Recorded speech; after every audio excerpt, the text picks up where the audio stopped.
સુરતમાં એક અજીબો ગરીબ કિસ્સો સામે આવ્યો છે।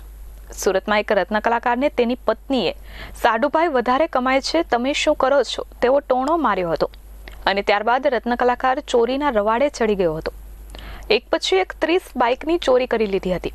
જોકે આખરે સુરત ક્રાઇમ બ્રાન્ચના હાથે આરોપી ઝડપાઈ ગયો હતો અને પોલીસે ચોરીની તમામ બાઇક કબજે કરી લીધી હતી।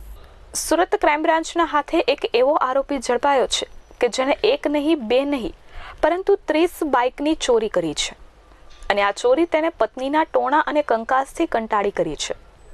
વાત કંઈક એમ છે કે સાડુભાઈ બિલ્ડર હોય, જેથી વધારે કમાણી કરતો હોય અને રત્ન કલાકાર પતિ ઓછું કમાતો હોવાથી પત્નીના શોખ પૂરા કરી શકતો નહોતો, જેથી પત્ની કંકાસ કરતી હતી। પત્નીના શોખ પૂરા કરવા ઉત્તરાયણનો રત્ન કલાકાર પતિ વાહન ચોરીના રવાડે ચડ્યો હતો। ક્રાઇમ બ્રાન્ચે શનિવારે વરાછા હીરાબાગ સર્કલ પાસેથી રત્ન કલાકારને ચોરીની બાઇક સાથે પકડી પાડ્યો હતો। પોલીસે આરોપી પાસેથી ચોરીની 30 બાઇક કબજે કરી હતી। ક્રાઇમ બ્રાન્ચે પકડેલો 37 વર્ષીય બાઇક ચોર બળવંત વલ્લભભાઈ ચૌહાણ ઉત્તરાયણ ગામમાં ગોપાલકૃષ્ણ એપાર્ટમેન્ટમાં રહે છે। તે મૂળ ભાવનગરનો વતની છે। 2017માં રત્ન કલાકાર બળવંત ચૌહાણે પ્રથમવાર બાઇક ચોરી કરી હતી।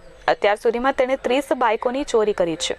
મોટાભાગે તેણે સ્પ્લેન્ડર બાઇક ચોરી કરી છે। ચોરીની બાઇકો તેને ઉત્તરાયણ તાપી ઓવરબ્રિજના ભાગે ખુલ્લામાં મૂકી રાખી હતી। ચોરીની બાઇકો વેચવા માટે ફરતો, પરંતુ આરસી બુક અને બાઇકના કાગળો ન હોવાથી કોઈ લેવા તૈયાર ન હતું।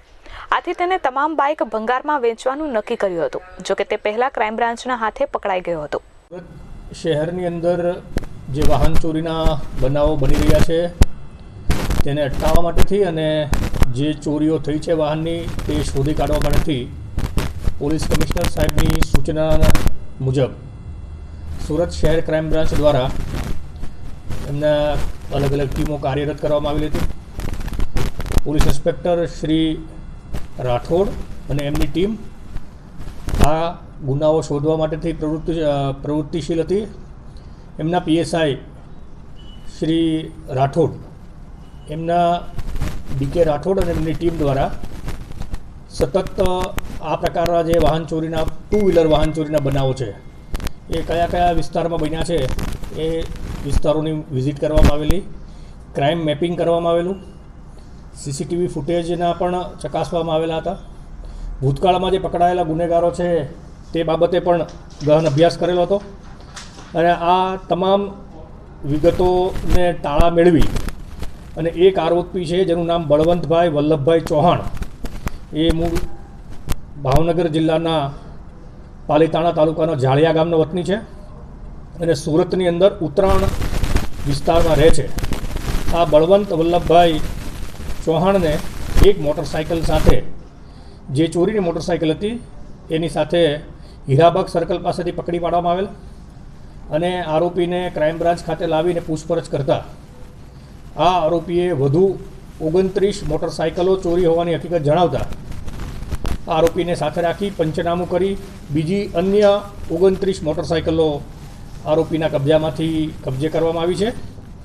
આમ સુરત શહેરની અંદર અલગ અલગ પોલીસ સ્ટેશન જેવા કે વરાછામાં 11 મોટરસાઇકલ ચોરી, કાપોદરા પોલીસ સ્ટેશનમાં 8, કતારગામ પોલીસ સ્ટેશનમાં 7, અમરોલીમાં 2, મહિધરપુરામાં 1 અને જીઆઈડીસી પોલીસ સ્ટેશન વિસ્તારમાં 1, આમ કુલ 30 વાહન ચોરીના ગુનાઓનો ભેદ ઉકેલવામાં આવ્યો છે। આરોપીના કબજામાંથી કુલ 30 મોટરસાઇકલો કબજે કરવામાં આવી છે।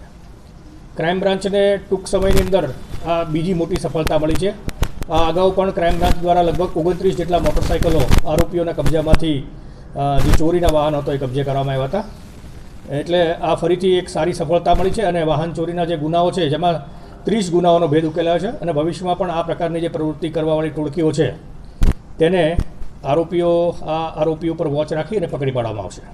આરોપી છે એણે એક હીરા ઘસવાના કારખાનામાં કામ કરતો હતો અને મોટાભાગે બપોરના સમયે, રિસેસના સમયે અથવા તો કારખાનાનો સમય પૂરો થાય ત્યાર પછી ડુપ્લિકેટ ચાવી લઈ અને મોટરસાઇકલોને જે પાર્કિંગની અંદર ખાસ કરીને હીરા ઘસવાના જે કારીગરો છે તેવા પાર્કિંગમાં જઈ અને મોટરસાઇકલની ચોરી કરતા હતા।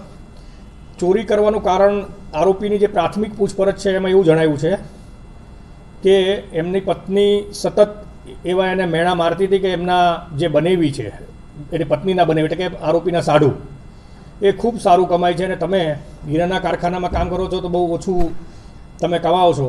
અને આવા મેણા ટોણા સાંભળી અને આરોપીના કહેવા મુજબ એણે વાહન ચોરીની શરૂઆત કરેલી હતી. એને એવું હતું કે એક બલ્કની અંદર મોટરસાઇકલો જો મારી પાસે આવી જાય 8-10 લાખ રૂપિયાના મોટરસાઇકલ એક સાથે વેચીશ અને હું કોઈ ધંધામાં અથવા તો હીરાના કામમાં જેટલું કમાયો છે એવું બતાવવા સારુંથી ચોરી કરતા તો એવી હકીકત અત્યારે બતાવી છે. તેમ છતાં પણ ખરેખર ચોરી કરવાનું કારણ શું છે અને આ સિવાય પણ કોઈ આરોપીઓની સાથે સંડોવાયેલા છે કેમ તેની અત્યારે ઊંડાણપૂર્વકની તપાસ ચાલુ છે.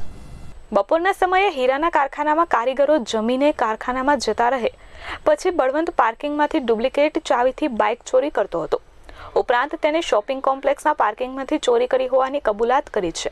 કાપોદ્રામાંથી 8, વરાછામાંથી 11, અમરોલીમાંથી 2, કતારગામમાંથી 7 તેમજ મૈદરપુરા અને સચિન પોલીસ સ્ટેશન વિસ્તારમાંથી એક બાઇક મળી કુલ 30 બાઇકની ચોરી કરી છે.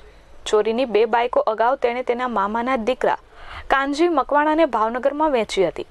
ભાવનગર પોલીસે બળવંતના મામાના દીકરાને ચોરીની બાઇક સાથે પકડ્યો ત્યારે તેનું નામ ખુલ્યું હતું. પછી બંને બાઇકો વરાછા અને અમરોલી પોલીસની હદમાંથી ચોરી કર્યાની વાત સામે આવી હતી, જેથી વરાછા અને અમરોલી પોલીસ સ્ટેશનમાં ચોરીના ગુનામાં બળવંત ચૌહાણ વોન્ટેડ હતો. હાલ પોલીસે તેની ધરપકડ કરી વધુ તપાસ હાથ ધરી છે. મયુર ઠક્કર, S24 ન્યૂઝ, સુરત.